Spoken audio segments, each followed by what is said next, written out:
¿Cómo están? Bienvenidos a otro capítulo en esta nueva temporada de Nación Innova, este podcast de conversación donde CNN Chile en conjunto con Innova 360 hemos desarrollado un espacio para abordar los desafíos en materia de innovación desde el punto de vista del negocio, de las empresas, en un momento tan desafiante como el que estamos viviendo, donde el desarrollo de distintas tecnologías están cambiando la manera no solo en la que vivimos cotidianamente, sino también en la forma en la que estamos trabajando, en la que estamos viendo el mercado laboral también, y eso supone retos enormes, por supuesto. Y hoy día tenemos la posibilidad de conversar con un experto en esta materia que tiene no solo la mirada del desarrollo de la tecnología, sino también conoce muy bien la situación a nivel regional de Latinoamérica. Nos acompaña David Burriesa, director de desarrollo de negocios para Latinoamérica de la empresa Indra. Bienvenido, David. Gracias por estar con ¿Qué nosotros. tal? Muchas gracias a ustedes por invitarme. Un Gracias placer. por acompañarnos. Para quienes no conocen Indra, esta es una empresa multinacional, tiene una presencia enorme con operaciones comerciales en más de 140 países. Cuéntanos tú sobre lo que desarrollan y cuál es el trabajo que hace Indra junto a sus clientes. Mira, te comento, Indra es un holding de origen español, junto que principalmente sus principales pilares está basado en dos marcas que definen su esencia. Ujú. Las esencias, evidentemente, de la tecnología para proteger y la innovación para transformar, con un único objetivo que es un poco hacer la vida al ciudadano más fácil. Ajá. Estas dos marcas es Indra, que aglutina o integra los negocios de defensa, integra los negocios de gestión de espacio aéreo, por ejemplo, donde 28, el 30 y el 85% de los pasajeros que vuelan en todo el mundo utilizan tecnología de Indra. Sin Sorprendente, saberlo, pero es sí que... así, correcto. Luego también está el negocio de espacio, tanto militar como civil, y el negocio de movilidad, que también hay otro dato atractivo, es que casi 78 millones de personas en sus desplazamientos utilizan tecnología de Indra, Ajá. ¿no? Aparte, evidentemente, que tenemos soluciones que ahorran más o menos casi 10 millones de toneladas de CO2 al año, Sí. etcétera, etcétera. Eso es la parte de Indra. Ujú. La parte de Minsight es nuestra unidad de transformación digital, es nuestra unidad de sistemas de información, Ujú. de tecnologías de información, la cual aglutina el 62% de negocio global y que es el motor principal de Latinoamérica. Ajá. Claro, ese es el componente de nuestra compañía. Es De una acuerdo. compañía dirigida especialmente a facilitar la vida de las personas a través de las tecnologías Claro. y de las innovaciones tecnológicas de las soluciones propias que tenemos, Sí, ¿no? claro. Y lo más interesante de este tipo de conversaciones con una empresa tan grande como Indra y Minsight es que ustedes están a la vanguardia de alguna manera, ¿no? En la frontera de la innovación y el desarrollo de nuevas tecnologías aplicadas, precisamente. Correcto, y es uno de los temas que hemos abordado en el Summit. Hemos abordado temas como la inteligencia artificial, de Claro. cómo impacta en el día a día y de cómo va a impactar, por ejemplo, algo tan importante y la tecnología tan disruptiva como es la computación cuántica. Sí. Y de qué manera va a afectar, digamos, va a beneficiar en Ujú. la optimización, etcétera, etcétera, Mm. a la sociedad. Es un tema ineludible de la inteligencia artificial desde la perspectiva de los negocios también, ¿no? Total. Pero a veces suena un poco inabarcable también por las dimensiones que tiene el asunto. ¿Cómo podríamos aterrizar el momento en el que está el desarrollo de esta tecnología, David? El desarrollo de esta tecnología, bueno, está evolucionando de una manera excepcional. Ujú. Yo siempre pongo el ejemplo, Alan Turing, que fue uno de los padres de la inteligencia artificial, Sí. dijo, solo podemos ver un poco el futuro, pero lo suficiente para darnos cuenta que hay mucho por hacer. Y eso es cierto, ¿no? Te voy a dar un pequeño detalle. Está la ley de Moore, que es Gordon Moore, se dio cuenta en un momento que los transistores de los procesadores se duplicaban cada 2 años. Ujú. ¿Vale? De hecho, el primer procesador, creo que fue el Intel 8086, tenía 20.000 transistores. Hoy nuestro smartphone tiene 16.000 millones de transistores. Eso es un 16 mil procesador. millones, o sea, es un 16.000 crecimiento millones. exponencial. Exacto, o sea, se duplicaban. Eso llevado, digamos, a día de hoy a la agencia, a los agentes inteligentes, agentes autónomos inteligentes, por Ujú. llamarlo para expresarlo bien, pasa exactamente lo mismo. El crecimiento es exponencial. Ujú. Te voy a dar un dato y es, por ejemplo, cuando se lanzó ChatGPT en noviembre del 2022, podía hacer tareas que aproximadamente le llevaba al ser humano 30 segundos. Ajá. ¿Vale? Podía complementar un párrafo, podía escribir 2 líneas de código, te podía dar respuestas no muy complejas, no le podía dar preguntas muy complejas porque si no se equivocaba o Sí. se trababa.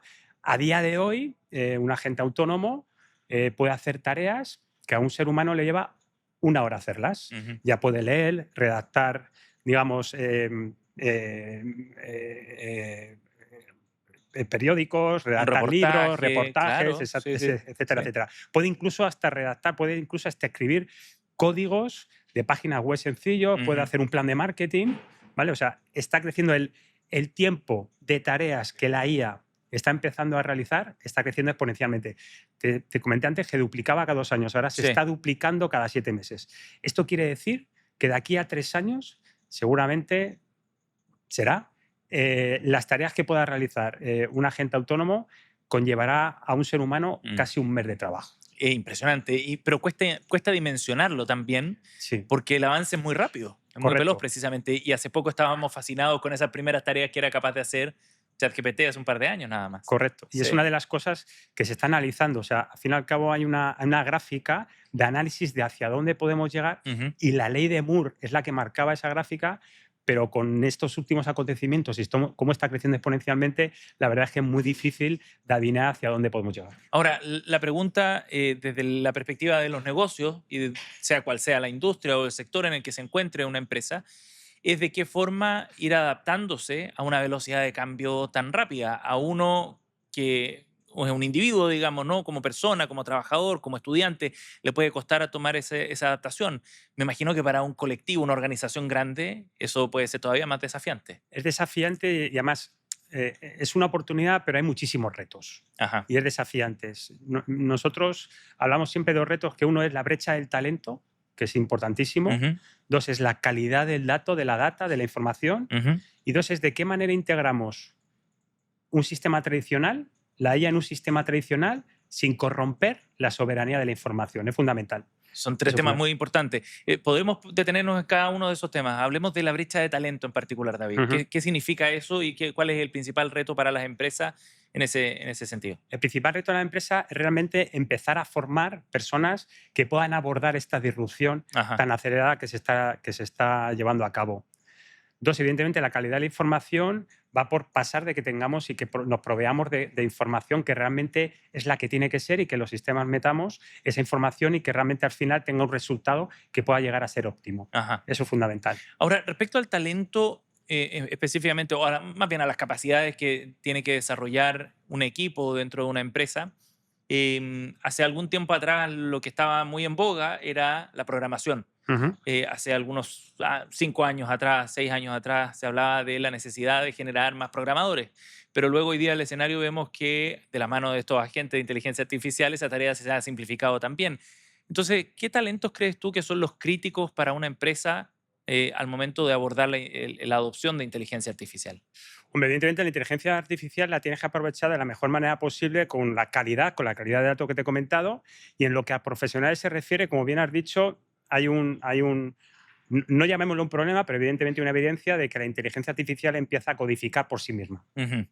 Entonces nos vamos a meter en otro mundo totalmente diferente y es la creación de nuevos empleos. ¿A través de qué? De la computación cuántica, Ajá. que es uno de los temas que hemos tratado también en En tu presentación. nuestro summit, Claro. correctamente. La computación cuántica va a generar nuevos empleos. Espera, detengámonos un segundo. Sí, ¿Qué significa la computación cuántica para quienes nos están escuchando y no lo tienen tan claro? pues mira, la computación cuántica, te lo voy a poner con un ejemplo que va a ser mucho más fácil.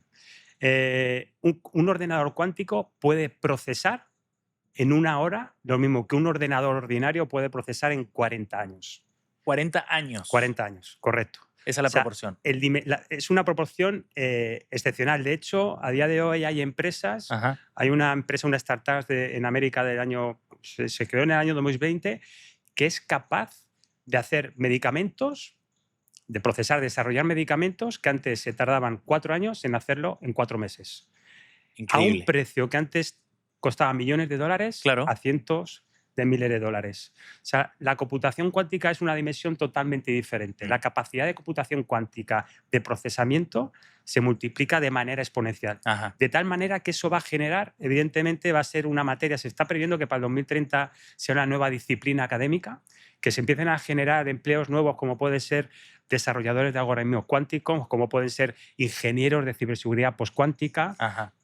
Las ciudades serán mucho más inteligentes, más conectadas a través de sensores cuánticos, Ujú. cifrados, evidentemente. Eso nos va a dar la posibilidad de ser mucho más óptimos, más ágiles, vamos a gestionar mejor los residuos, vamos a gestionar mucho mejor la tecnología, la energía, disculpa, y luego, evidentemente, la seguridad, que va a ser fundamental. Sí, claro. De hecho, es un reto la seguridad. Ujú. Es un reto, a día de hoy se puede plantear como problema, pero se está trabajando en ella. ¿Por qué?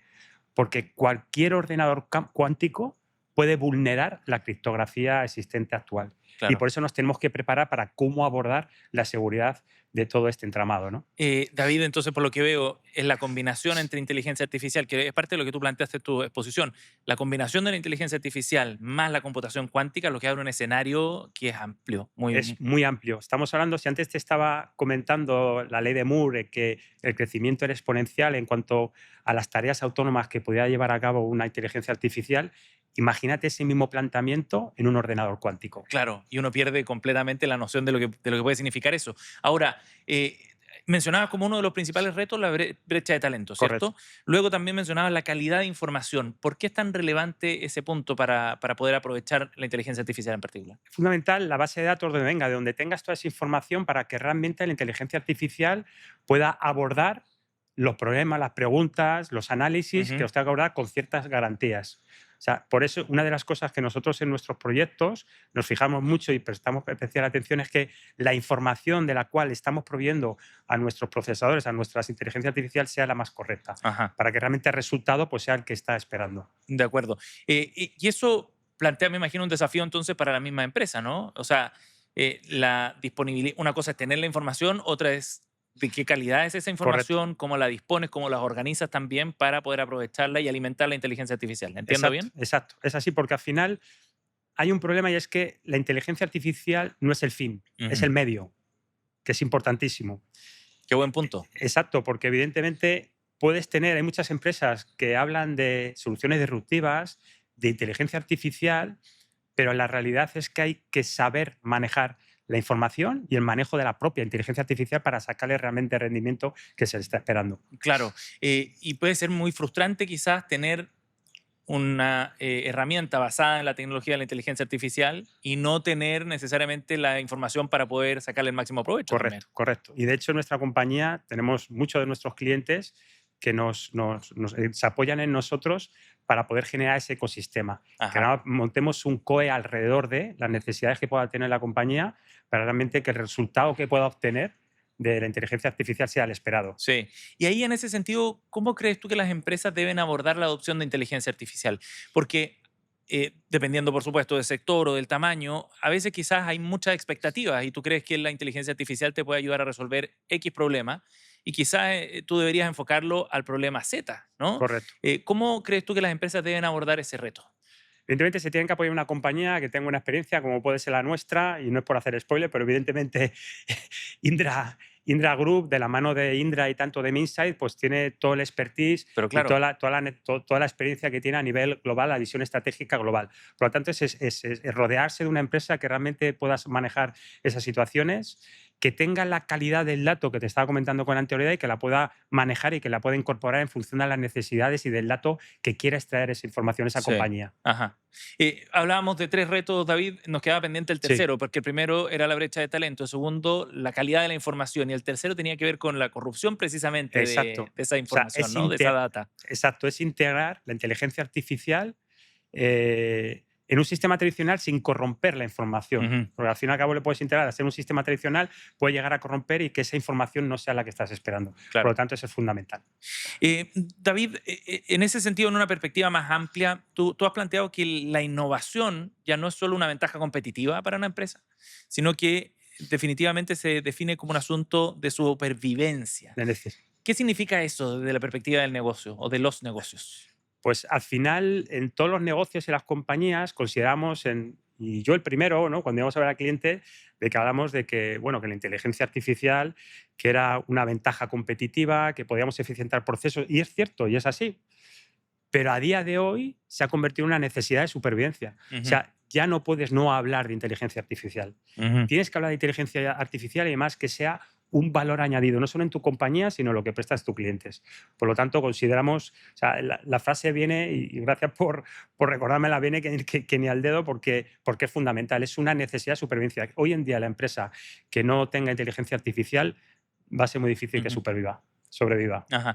Y me imagino que eso también requiere cierta agilidad organizacional, ¿no? Y de transformación para ir adoptando estas nuevas tecnologías. ¿A qué voy? A que la velocidad de cambio es tan rápida que si la competencia al lado tuyo es capaz de adoptar esas tecnologías de mejor manera, de manera más fácil y más ágil, va a sacar una ventaja competitiva muy grande. Por completo. O sea, la adopción, la IA está creciendo de manera exponencial, como he dicho, y la adopción y el crecimiento sostenido que se está realizando a día de hoy por parte de empresas y gobiernos Ujú. es importante, es relevante.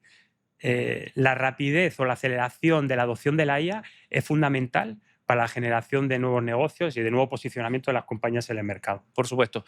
David, ¿y esto es independiente del sector en el que esté una empresa, independiente del tamaño también en el que esté una empresa? Por supuesto. Ujú. Es independientemente del sector. La necesidad de inteligencia artificial no depende del sector y de la empresa, sino de las necesidades de la misma y del posicionamiento que quiera tener en el mercado. Ujú. David, tú tienes experiencia en la dirección, en la consultoría precisamente de proyectos de transformación tecnológica, ¿no? Y esa expertise, conociendo culturas distintas, también te permite observar aspectos distintos, ¿no? Énfasis que tiene que poner cada una de las empresas dependiendo de dónde están.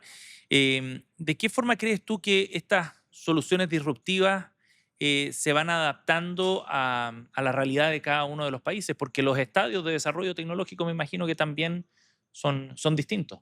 Evidentemente es así. Los estadios de desarrollo tecnológico son distintos dependiendo del país. La adaptación por nuestra parte, evidentemente, por la capacidad y el conocimiento que tenemos a nivel global y con esa visión estratégica Ujú. que tenemos a nivel global, nos posiciona en una situación que conocemos la realidad del país, conocemos la necesidad de nuestros clientes y en función de la necesidad traemos la experiencia que podamos tener global o a nivel mundial, ¿no? Y Sí. las traemos al país donde sea necesario. Es una de las capacidades que tenemos desde Indra. Ujú. Desde Indra Group, esa visión estratégica global nos permite posicionar a nuestro cliente independientemente del país en el que se encuentre. David, lo último, ¿eres optimista respecto al escenario que viene para el mundo de los negocios de la mano de estas tecnologías? Sí, por supuesto, hay que serlo, hay que serlo, hay que serlo. Evidentemente es complejo, nos enfrentamos a una situación eh, diferente.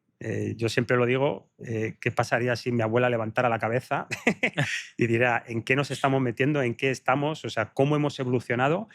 Pero yo lo que digo, bueno, y lo que dice todo el mundo, evidentemente, es que estamos en el prólogo de una historia que está aún por escribir con la inteligencia artificial y computación cuántica.